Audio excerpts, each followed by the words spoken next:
Having a lively bout of exercise in your bedroom or boiling your morning egg instead of frying it are two examples of things that you can do to benefit your health and wellness without leaving your home.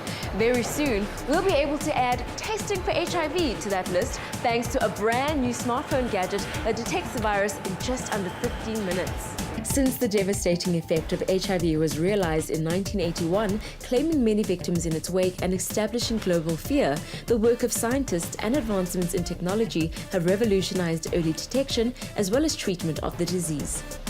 Dr. Vardas, in simple terms, how does the virus work and how has the fight against it progressed since it was initially discovered in 1981? It was discovered because they saw people's immune systems being destroyed.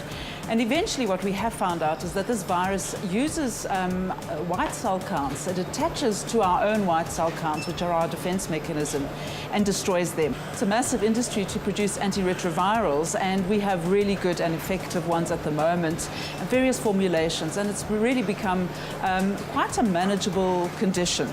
And how has science and particularly technology really helped in the research? We had various tests that were not so great, and they have progressed to become easier, quicker, and much more accessible for the individual to actually access those. We're currently in a lab. What kind of technology is being used to detect the virus here?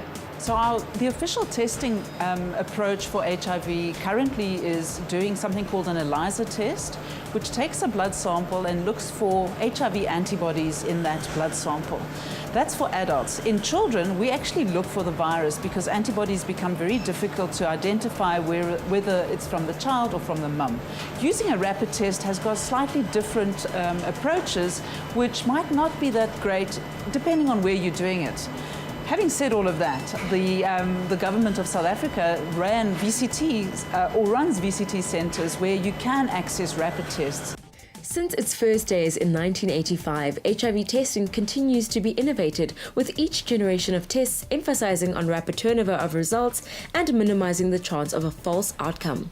Those two factors inspired researchers at the University of Columbia to create a smartphone accessory which replicates lab-based diagnostic testing to detect HIV and syphilis within 15 minutes.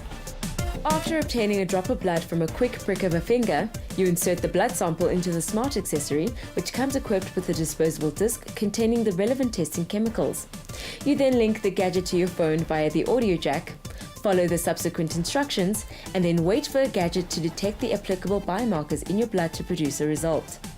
These days, a positive diagnosis can still mean a long, fruitful life can be lived if treatment is sought early and the patient has lifelong access to adequate healthcare, as with diabetes or hypertension.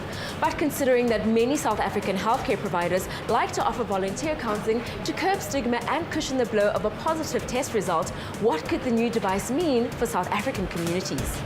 Considering we still have a large number of people infected with the disease here in South Africa, shouldn't this kind of research and innovation be coming out of South Africa?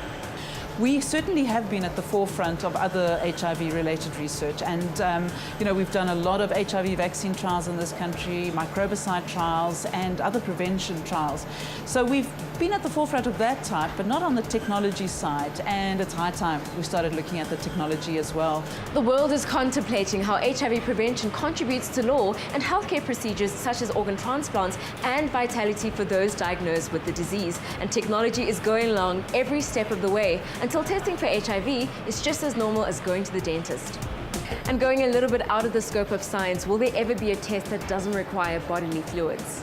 I don't think so. We still need to look for certain aspects of what the virus does. So all of these tests, no matter what they are, the gadget, the smartphone gadget, that also looks for antibodies. So all of them need to look for antibodies in a body fluid.